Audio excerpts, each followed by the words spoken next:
All right, welcome back to Just Quiet Time. It's Ann and Kelly and Kathy and Teresa again this time. This is going to be a really informal one. We're just using my phone to record, no equipment or anything. Just sitting around the dining room table. We're going to talk about kind of some of the history of some of the haunted places in Eureka Springs, Arkansas, and also about some personal experiences that we've had that were a little bit spooky out there. All right. So I guess what we'll start off with is I did a little research, and a lot of people know the history of especially the Crescent Hotel and the Basin Hotel in Eureka Springs. Both of them were made from limestone that was quarried in the local area, and they were built really early on in the history of Eureka Springs. And if you're not familiar with the area, Eureka Springs is in northwest Arkansas, in a very hilly portion of it, and has lots of hot water springs and some cold water springs. And it gets called the Switzerland of... It does get called the Switzerland. It's one of the Switzerlands of the...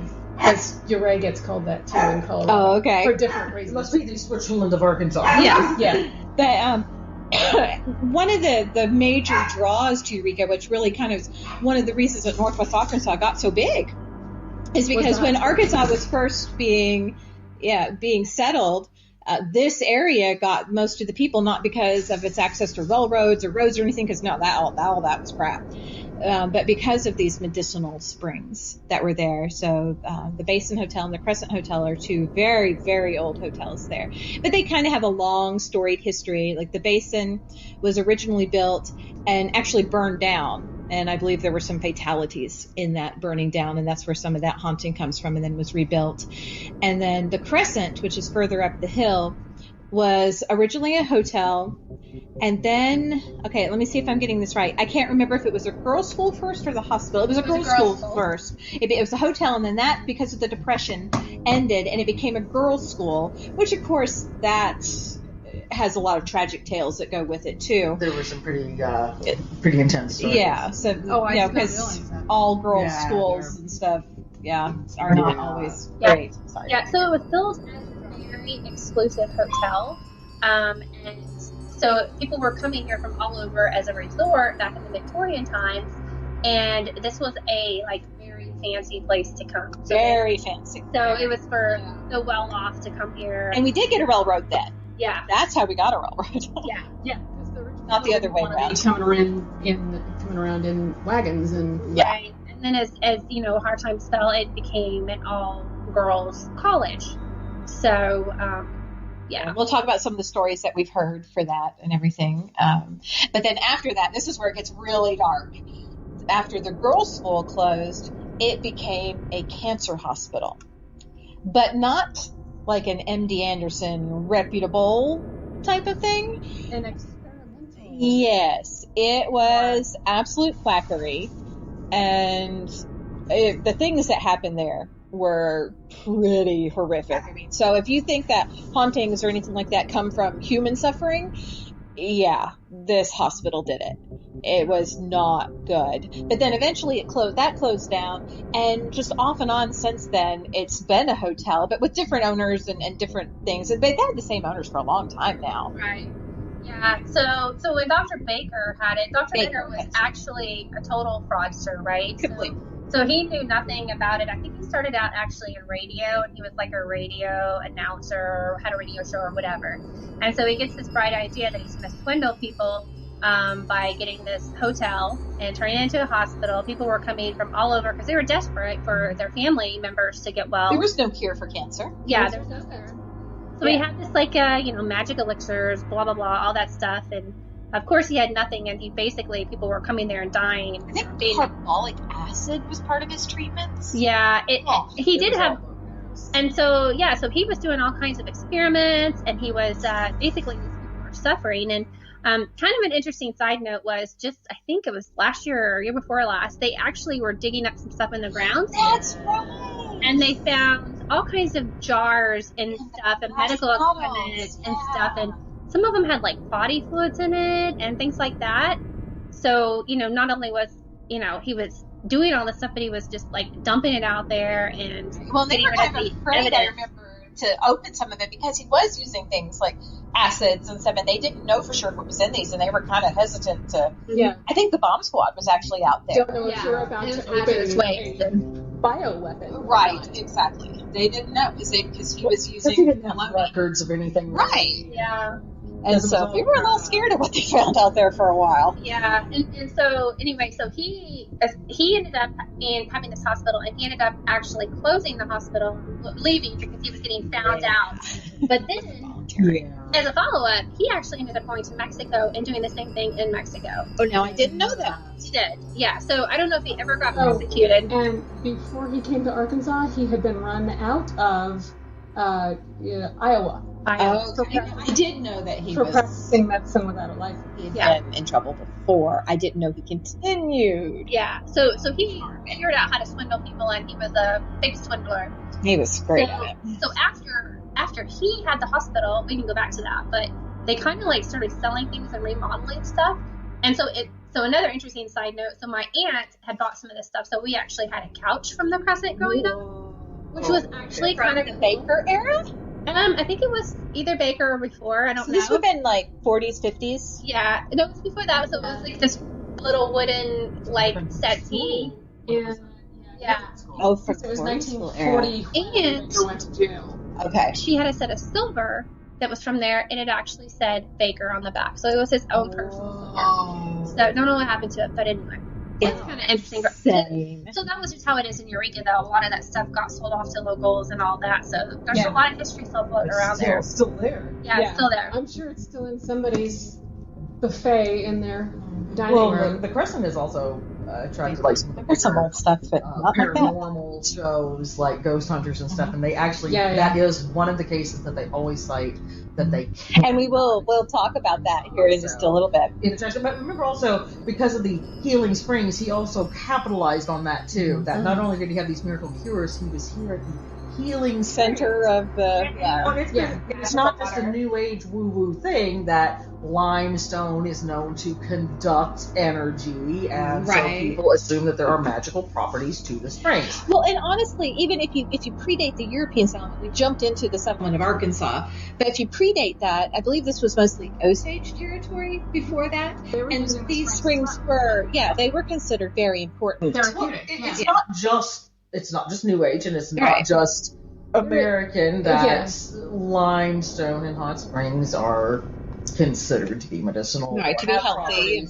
Well, and that limestone areas built on a lot of limestone, like Eureka Springs, are known to be haunted or have activity. Well, and that's why I brought up that they're quarried from local limestone as well. So these buildings are built the from bedrock them. underneath being limestone. You also have the buildings themselves being made of it. So you're almost guaranteed, if you add on top of it Have something. extreme emotions and misery, you're guaranteed a haunting. Yeah. Yeah. I mean, it's going to happen. Even if he had been Even if he'd been a legit, a legitimate doctor running a hospital, there's still going to be a fair amount of misery because it's the 30s and 40s, and there's a lot of people suffering from something painful and even if he's not actively doing torture experiments on them, basically was profit. Well, torture and neglect. You put hot springs in a limestone area, you're going to get hauntings. Right. So in the last bit of history I wanted to bring up is that now, currently, both the Basin and the Crescent, I think, do a really good job of capitalizing on this. I mean, some people might find that cheesy and not good,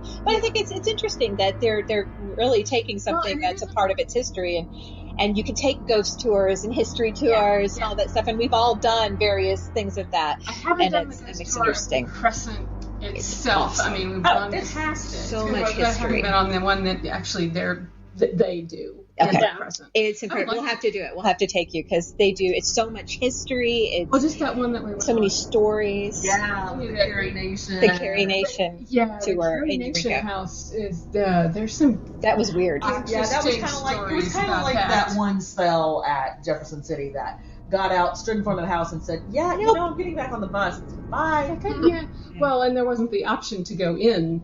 That one. No, we just stood outside. Have gone in there. So maybe we should add the Carrie Nation when we talk tonight. Yeah, so that was interesting. So anyway, that's just a brief history of everything. And what I kind of wanted to do, how I wanted to structure this is, talk about some of our experiences on the tours, and then more you, Teresa, with your personal experiences having lived in the area.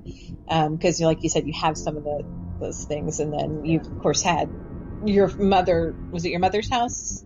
Yes, my mother's. Yes. Yeah, that was because it's something incredibly freaky. It's not just hotels. So, but the hotels do a good job of capitalizing on it. And I will just say right now, I'm not paid by them. They know nothing about this podcast, but I'll give them a plug. If you're in the area, definitely take the tours. They are nice hotels. But they're great hotels too. It's not a flea-bitten. Oh, not at all. They're both nice. Yeah. I went to a wedding in the basin. It's basically they have the reception room on the top. That ballroom. Yeah. Love that ballroom. And so it's beautiful, and you can look out the windows. They once used to frame to put Elvis's car up there on that top floor. Oh my gosh! It's also in the Ripley's, believe it or not, is every single floor of the hotel is a ground floor because it backs up. Because of the back to that hill. That's right. It's practically a birdhouse. Yeah. Yes. There's a ground exit at every floor of the hotel because it's backed up into the hill. So a lot of those little The stores. fire exits and the way you see them like pinned into the hill and everything is really insane. It is crazy. A lot of those stores actually, they all have storerooms in the back, and they are actually go up into the cliff, so they're like actually like a cave. That's so kind of cool. Yeah. Yeah, like that one shop that geographically, it's a super neat area. Into a cave. Yeah. Yep. So Eureka is just a really cool area for multiple reasons. Place. It is. Yeah. Worth going to, even if you're not into ghosts. But if you're listening to this, you probably are. Friendly and open to basically anybody. I mean, LGBTQA. I'm sorry, I get all the letters wrong. I mean, it's very open. So. And plus bike rallies and car rallies. They're doing a Jeep rally I saw this weekend.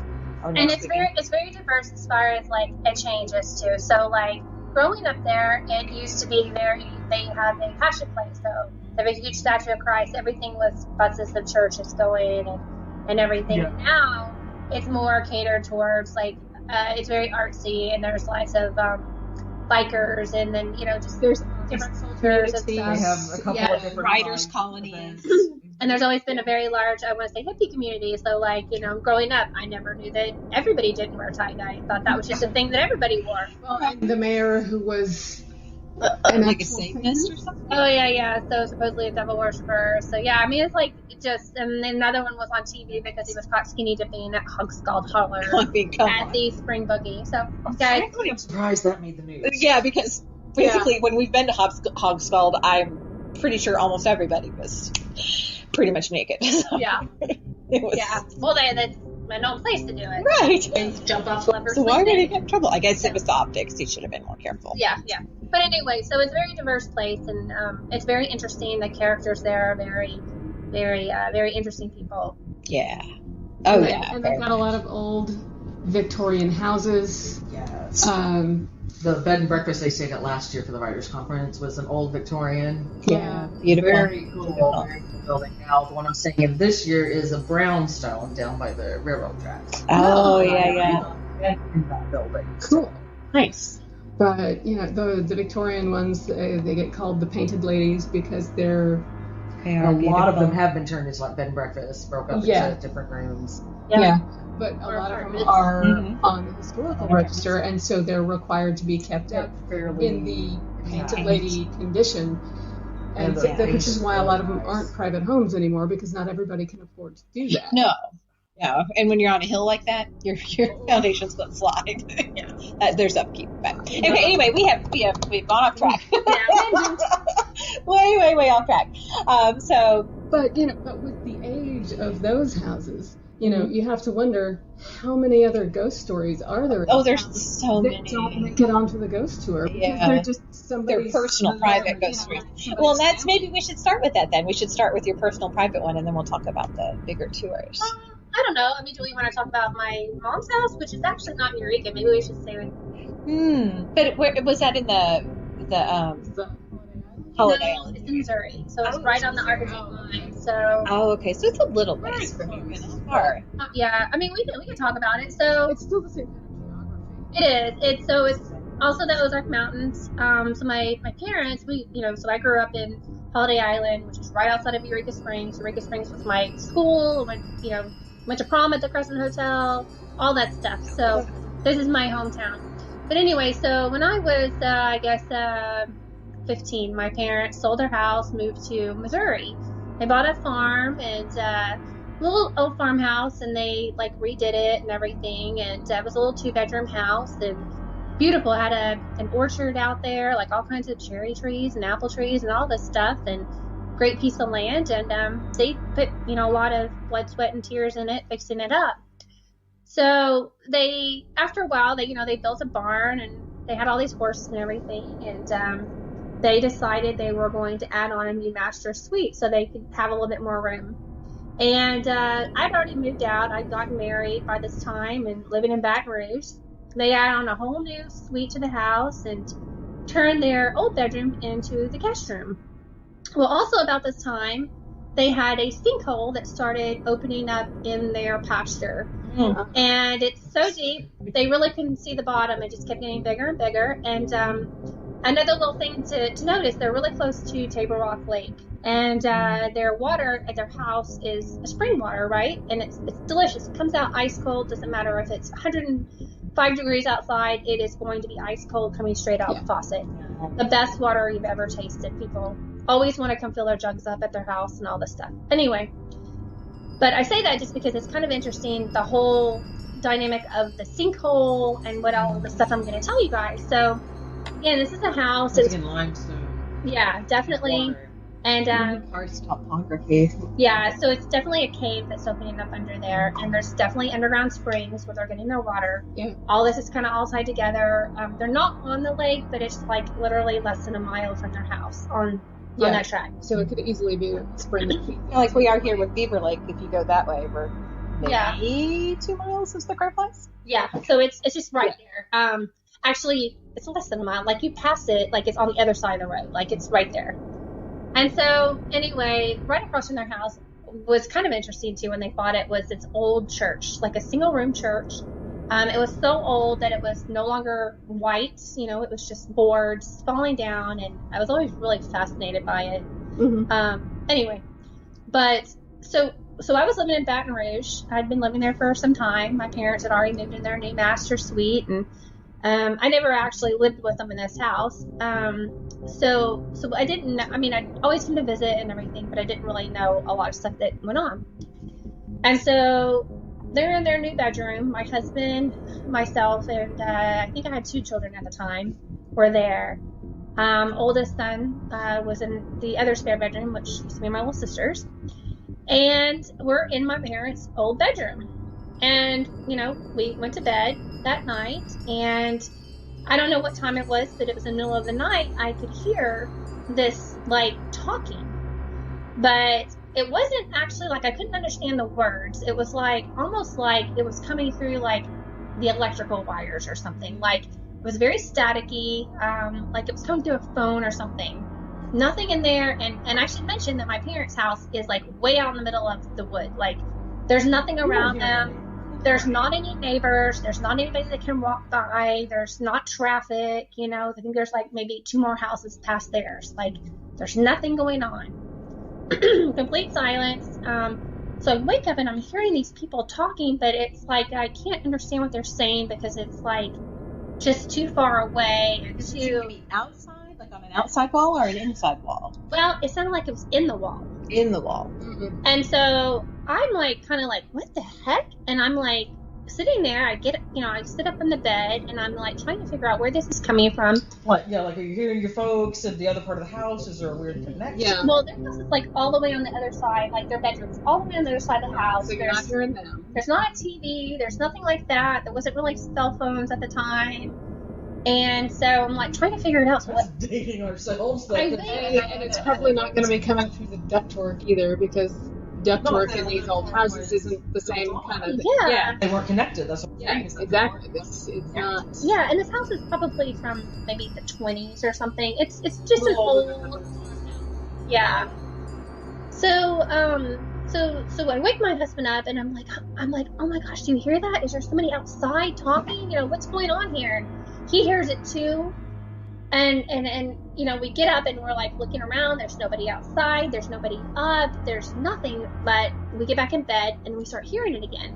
And it's like this muffled, and like you hear it talking, but you cannot understand it. And so anyway, we really couldn't go back to sleep. I mean, it just kept going on and on. You know, and finally the next morning, I'm like, I tell my mom, we're all sitting down for breakfast, and my dad, my mom, and I'm like, you know, something really weird happened last night. I was like, we're in bed, and we got woken up because, like, it sounded like somebody was in the walls talking, Mom. I'm like, I don't know what that was. It was really, you know, it was really scary. What's going on?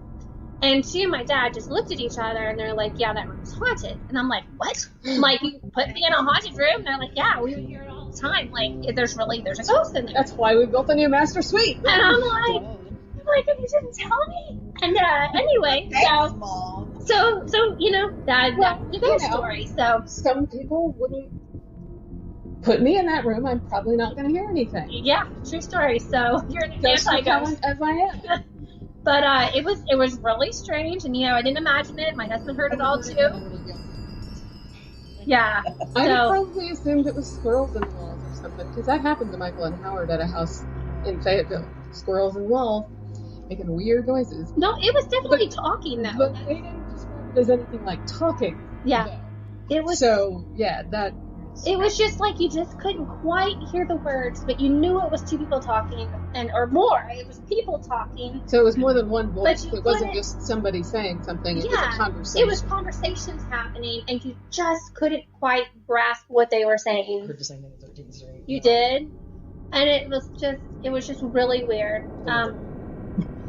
So I mean, my parents never said anything weird about anything bad happening at the house, and it didn't have a bad energy or anything like that. But you definitely knew it was something that was not something you were like normally going to hear. Mm-hmm. And then, you know, of course, they were like, yeah, it's haunted, like no big deal. Like, you know, they've been living there like for 10 years at that point, and they were used to it, you know. Well, the room's haunted. Yeah. So yeah, I had that experience, and then it was kind of weird. Yeah, and it's not an uncommon one around here, because like a lot of that stuff that she's talking about, that a house that Kelly and I owned and that I lived in had a similar haunting. You could hear them, but you couldn't understand them. Yeah. It's almost like it's like a little usually they were in the hall. Usually they were in the hall and sounded like children whispering, but one time I rearranged barely. I mean, we're talking 3 or 4 feet, moved some furniture in the living room, and it didn't like that. And so, yes, I heard that. The conversations that you couldn't understand. And what I'm saying is when I yell at them in my sleep, I yelled at them, I was half asleep, and woke up the next morning and went, maybe you shouldn't have done that. Yeah. Now they're mad at me. So, I put it back. Mm-hmm. So maybe that's, you know, like a little portal to another world or something, and you can kind of barely hear it or something. I don't know what it is. No, I don't understand why you can't understand it. But one of those recordings. My neighbors had it's just got like a couple of them. Both Lisa and Brent have both said that they heard not an actual entity. It's just a recording of something that happened when there wasn't time. It's just getting fainter and fainter and fainter. So now it's just. So when I went to see the house, the neighbor lady Lisa was out on the front porch smoking, and so she said something about it. Yeah, you know, I hear stuff over there sometimes, even though there's nobody there. I think it's haunted. It's like, and my response was, yeah, okay. Which is when apparently she decided that she wanted it to be me who got the house. So she was very happy that I was the one who got the house. And, you know, because we talked about it, it's like, you know, finding all this stuff in there that, okay, it's some fun grandma that used to live there, or grandpa, or grandparents, or whoever. And of course, I've never heard any of this. You never heard it yourself, yeah. Yeah. So, you know, I heard knocking on the wall and looked outside, and it's woodpecker, and then heard something smack on the corner of the roof the other day, and looked out the window, and there's squirrels running around. Mm-hmm. But of course, this was during the daytime. And for the most part, at night, well, it's been different recently, because sometimes I'm up all night because my brain just doesn't want to shut up. And I don't have a regular schedule, but I haven't, you know, heard anything weird in the night ever. So This is our conversation of some people attract things and some people don't. So we decided that Kathy is I'm ghost repellent. Ghost repellent. Because not on purpose, I promise. Yeah. I'm perfectly happy to have fun Grandma Ghost in my house. She's totally welcome.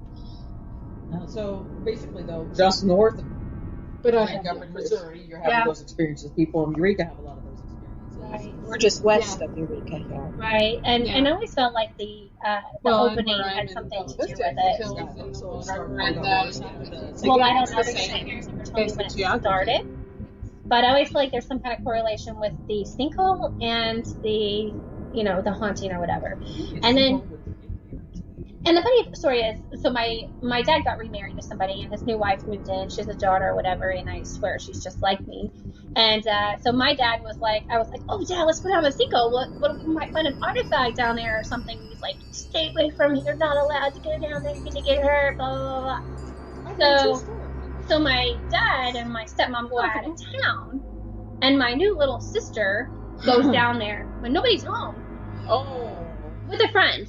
And it's really, really deep. It's like 30 feet deep, right? Oh, it's really, really, you can't see the bottom from the top. You cannot see. So she goes down there, and she's like, it's huge. You can just like walk around. She just drop a rope down and... Yeah, she's a little tiny little thing. And she went down there. She's significantly younger than me, and of course quite a bit thinner. But yeah, so I'm like, glad she didn't get hurt. Yeah, I'm actually kind of jealous though. I wanted to go down there.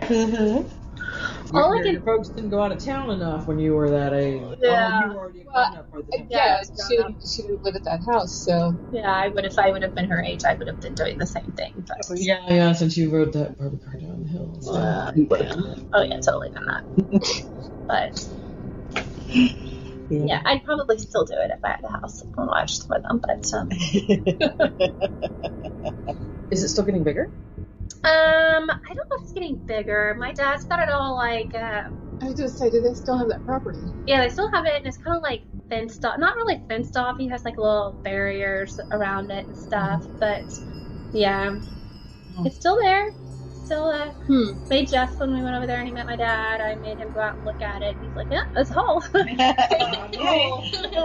So I'm super fascinated by it, and I don't think it's quite as interesting to everybody else. But it sounds fascinating to me. Yeah, I just want to go down there, see what's down there. I just have this feeling that like you're gonna find some cool like. I want to go too. Yeah, maybe I'll actually find an arrowhead or something for the first time. We need to go. Sinkhole actually is a good segue back into Eureka Springs because of like the mudslides and the rock slides and stuff that have happened in that town. Well, they had a sinkhole in the parking lot outside Mud Street Cafe like last year. Open up. Or 2 years ago. Yeah, it was during COVID.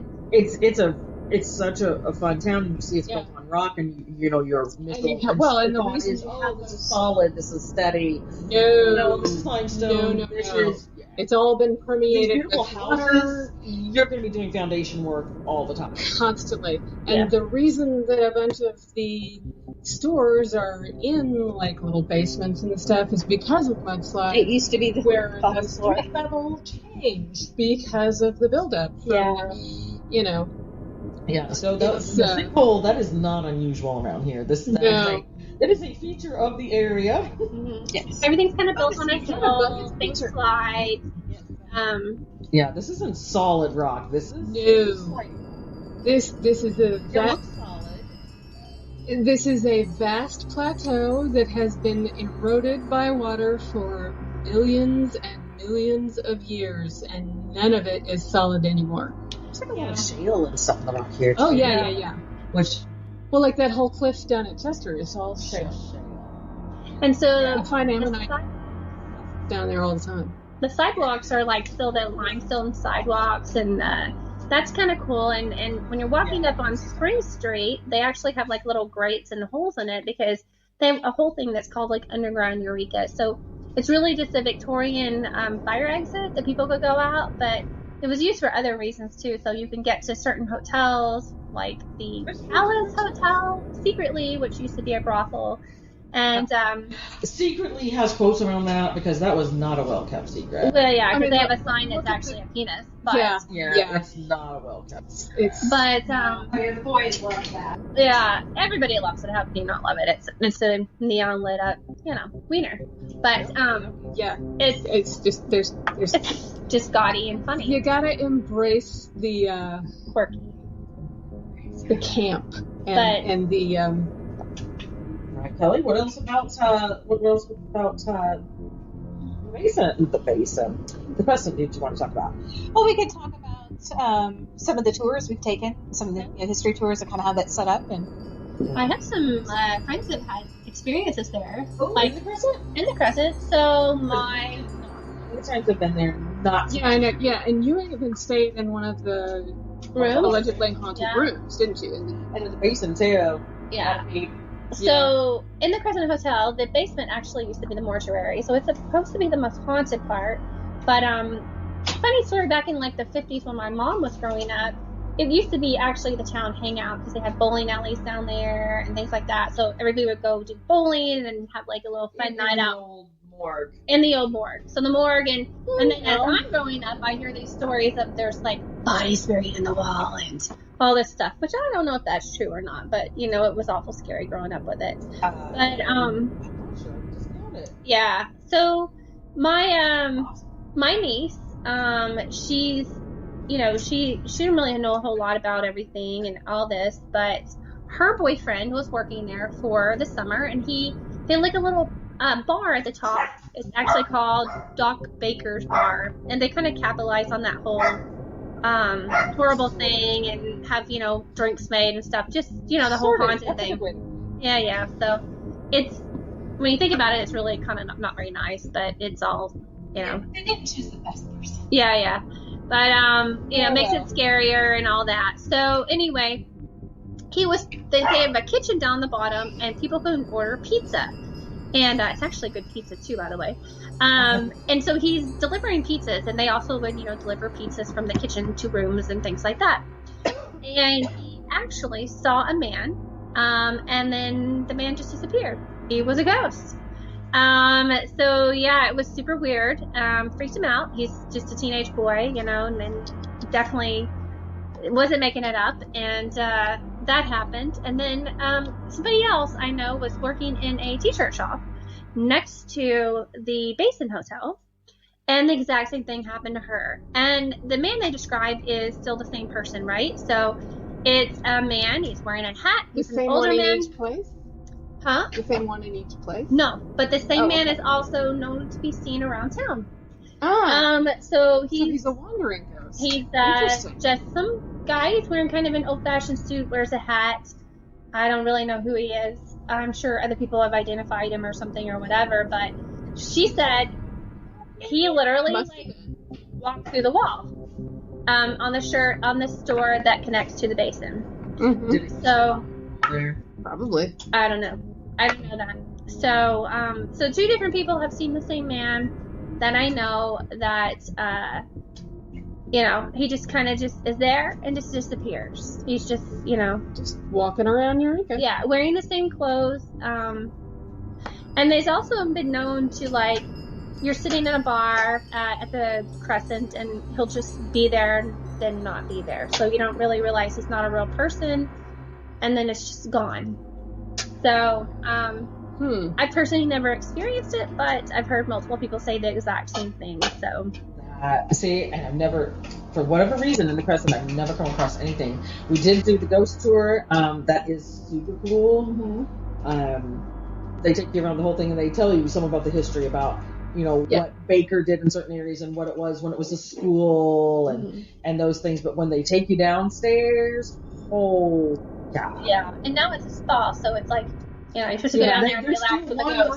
There's still one room that they leave as a morgue. It's got the table, and that's where the locker is. Mm-hmm. It was clearly an employee area, and they have a bank of just lockers like you find in a school or a workplace. Put your stuff while you're on shift. Mm-hmm.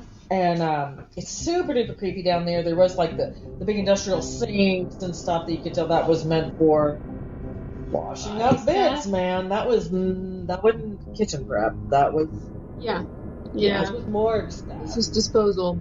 But that is where the Ghost Hunters one, who I like better because they do try to debunk stuff. They're Ghost Adventures.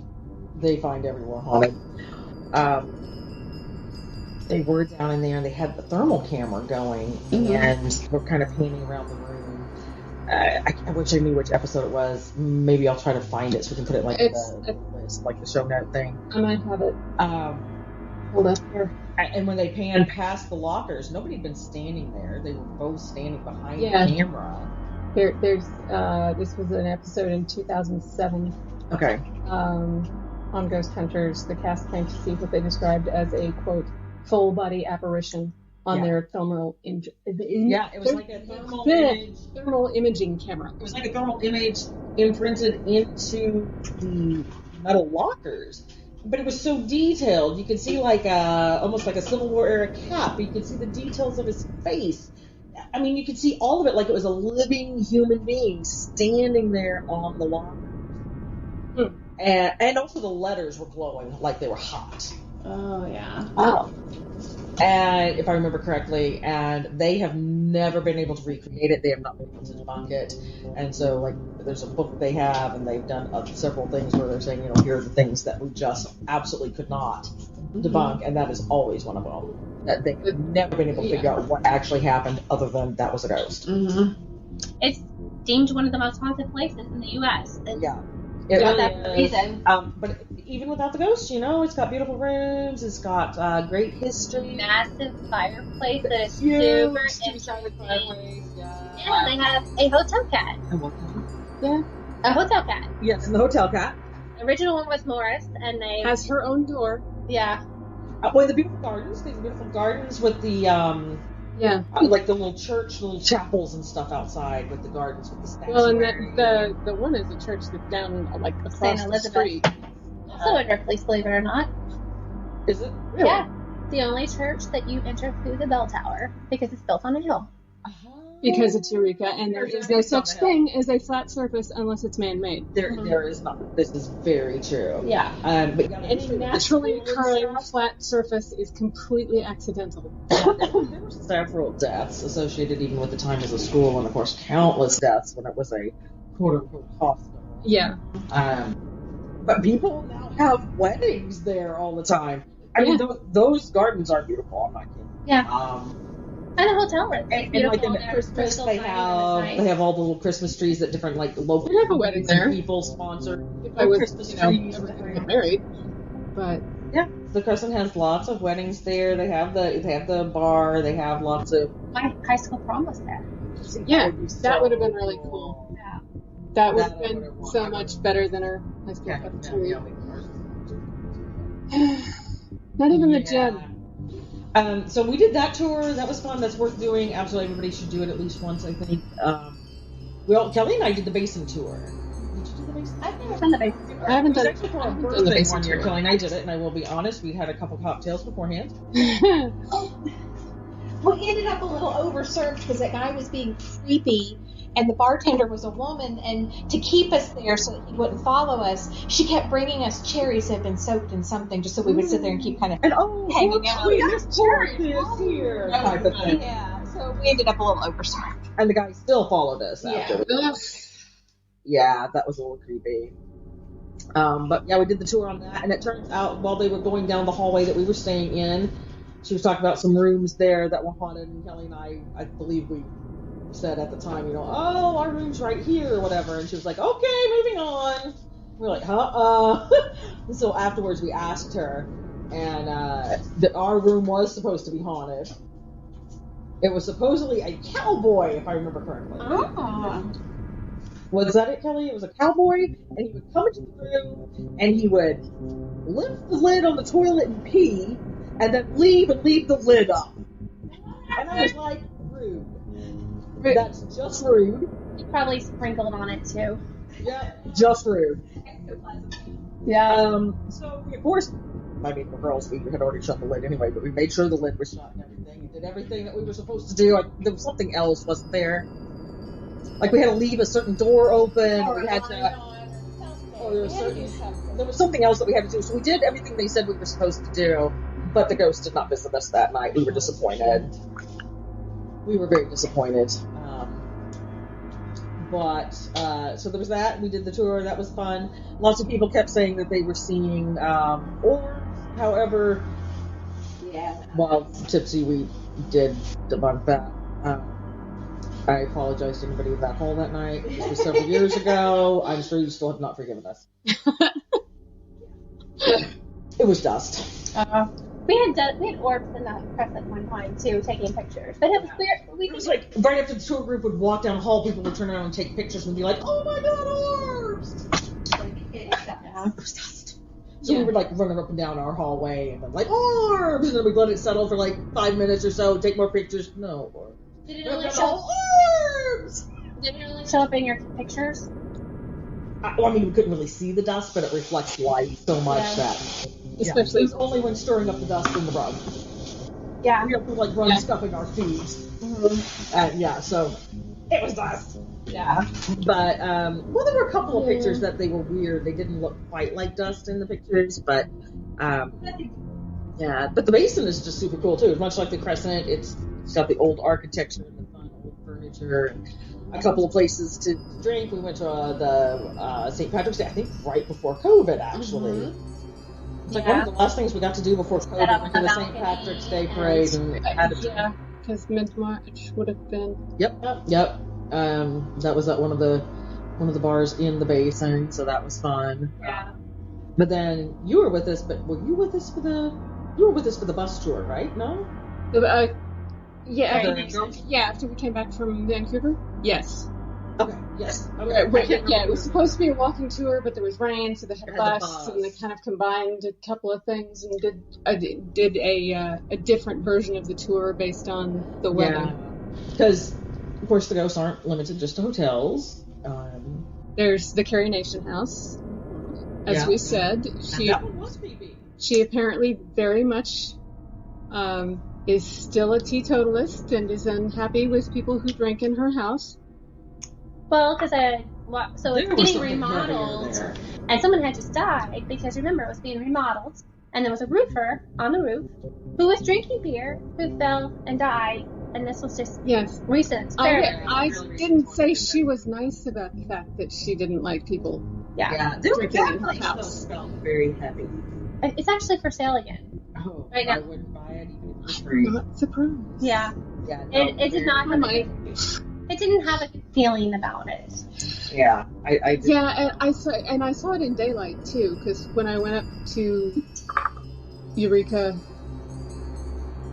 this was several years ago. I think it was 2008 or 9, because I had a long weekend, and I decided I was going to go up there and try to get in touch with our old friends that lived in the area.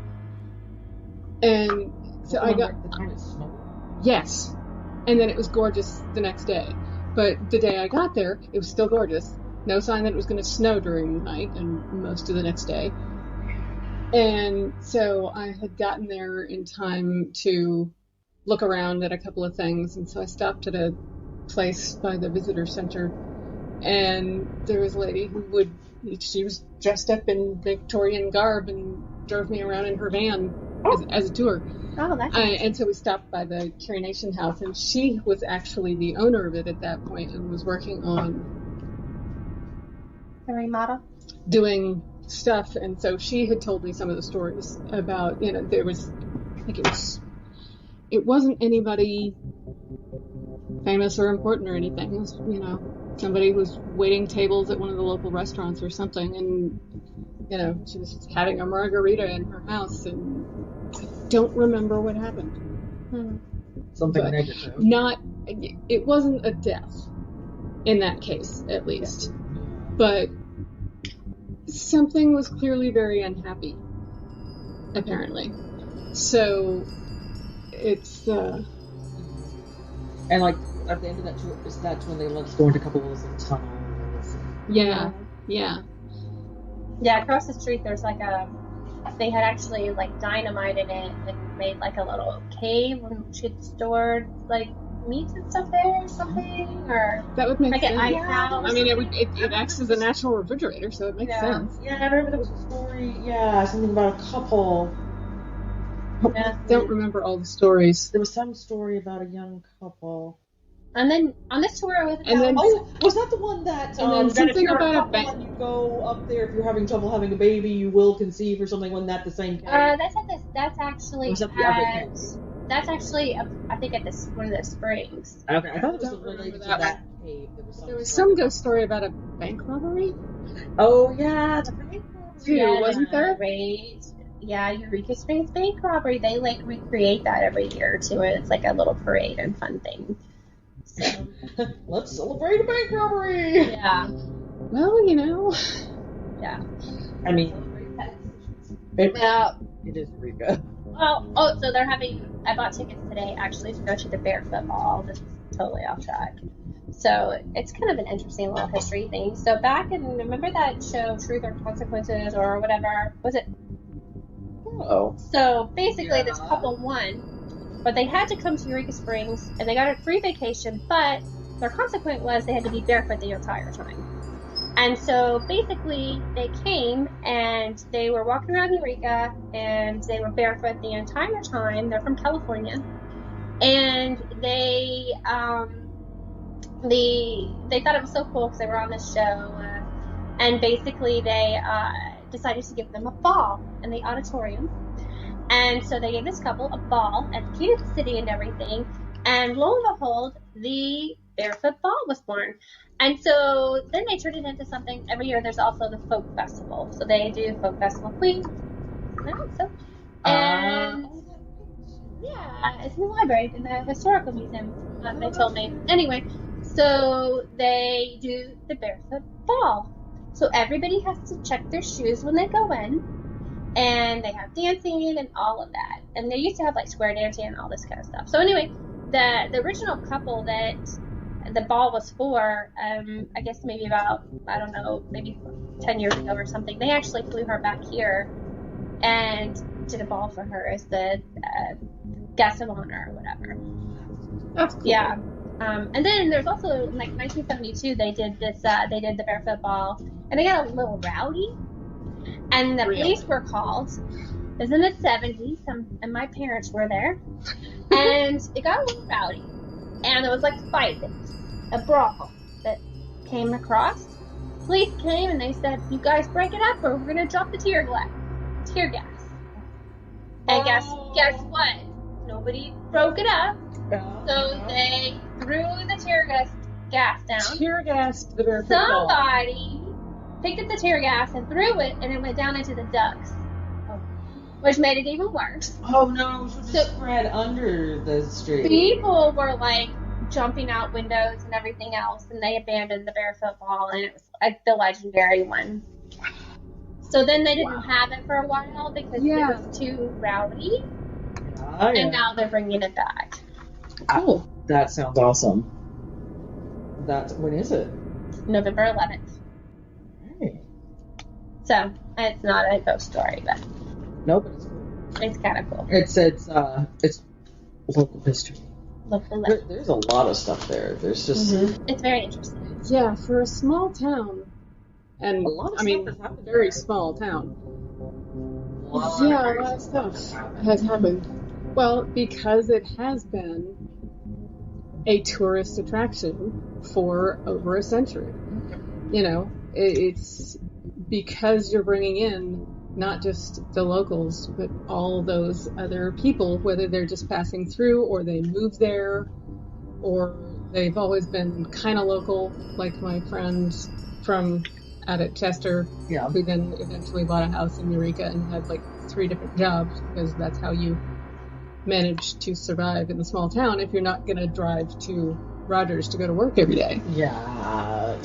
Well, and I always look at it as a very healing place. So, it started out, as Kelly had said earlier, with the Indians. The Indians discovered the healing springs first, and they would come and use them. And they believed that they had healing properties. And then settlers heard of this, and then they started coming. And then, of course, the Victorian era, and then people started coming for vacations, and it started settling. And then, the Grand Hotel got built and all this and that and the other. Turned into. But it's still a very healing place. Like people from all over and with all kinds of different attitudes, beliefs, and everything all blend together in this one place, and they heal, right? It's like you're broken from whatever relationship or problems you've had, and you can go there, and it doesn't really matter. You kind of fit in. Doesn't matter if you're, Catholic, Baptist, don't believe, devil worshiper, whatever you are, you fit in there. You'll find somebody. It's whatever, everything goes, and everybody fits in, and it's a very healing place. Just think about how many of the shopkeepers that you meet there when you go into these shops, talk to the owners. How many of them are, my family and I came for vacation 10 years ago and we fell in love, and so we came back and bought a shop. Mm-hmm. Yeah. Or we just bought a house and we stayed here, or whatever. Yeah. Basically, people show up once or twice and decide that this is where they're going to stay. Yeah. It's it's a really interesting place, and it's very different than any place else I've never been. Well, it's funny because Kathy brought up Ouray, Colorado, and they are very similar. There's a similarity. Yeah. Well, the vibe is the same. There's a hot spring. Mm-hmm. Oh, well, there you go. The mountains. There's the mountains. Another place where the only flat spaces are either accidental or man-made. Mm-hmm. Mm-hmm. And the man-made ones aren't necessarily going to stay flat unless you do some upkeep to keep them so. And it's also been a tourist attraction for a long time. There was a lot of mining. There's a lot of ghost stories. Mm-hmm. It's just the same vibe. It's the Switzerland of the Americas because they've got all these funky little buildings and houses and everything, and it's just settled into this knife-cut valley in the Sangre de Cristo range of the Rockies. And, there was an opera house. It was actually right above the Jeep Tour place where I worked that one summer that I stayed out there. It was an old opera house. Wow, no, they probably don't have that now. No, they show historical videos up there now about Ouray. And then you go over one pass and you get to Telluride. Everybody knows Telluride at this point, surely. And, some of the battles that led to unionization of miners and other workers happened up in some of those mines because the conditions were terrible and the miners rebelled and there was a massacre. It's, so you run into a lot of the same kind of things happening. It's not the same kind of rock. It's not a limestone. It is not. No, I don't think the Rockies are. There's some. It's the same one. I think. No, yeah, it's not the Sangre. Sangre de Cristo is further south. It's San Juan. Yes, you are correct. Sangre de Cristo is down more towards Taos, Mexico. Another awesome place, and a fair number of ghosts that I'm aware of. No specific stories, but I know that there's some around. Because again, it's a very old place and has attracted people for a long time. Yeah, definitely. Probably has a lot of the same stuff with that. The tourist places, do attract different people, but it's just so many people. It's like, and it's even just one spot. It just isn't going to be the same. And when we say it's a tourist place, we're not talking about the Branson kind of tourist place where there's a brand new shopping mall that you can go buy your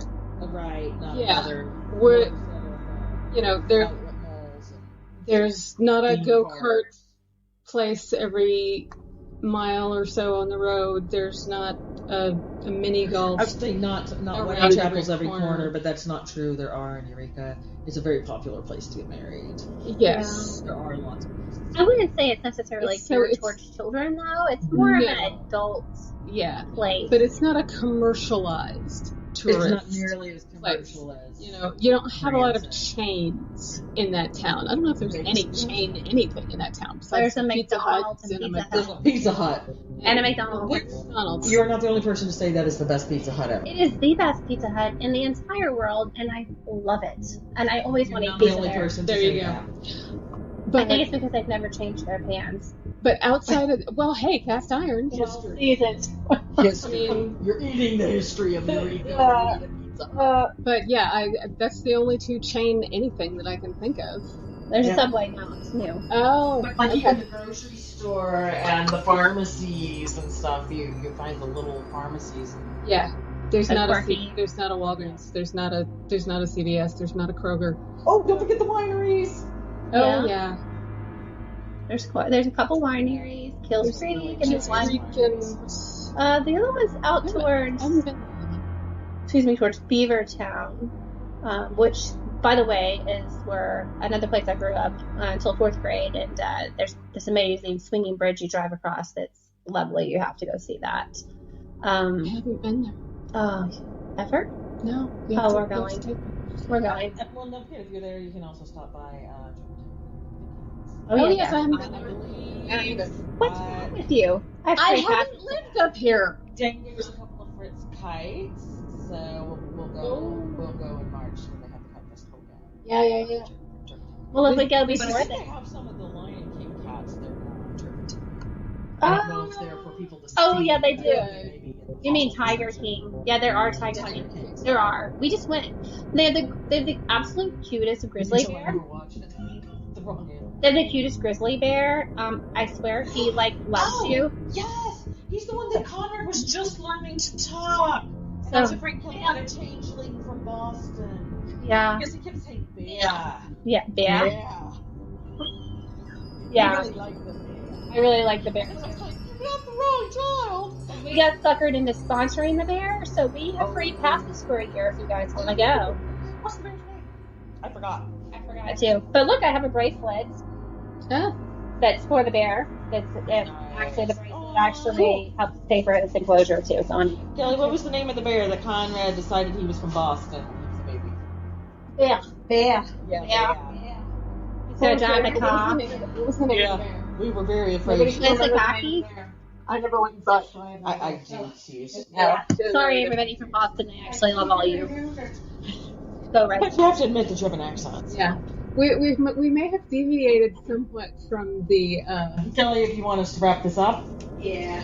I think we've kind of trailed off into all tangents now. No substance. So. Well, no, we were talking about Turpentine Creek as another cool place to visit when you're in your. And Eureka Tourism Board hit us up. Yeah. They should probably sponsor us for that. No kidding, right?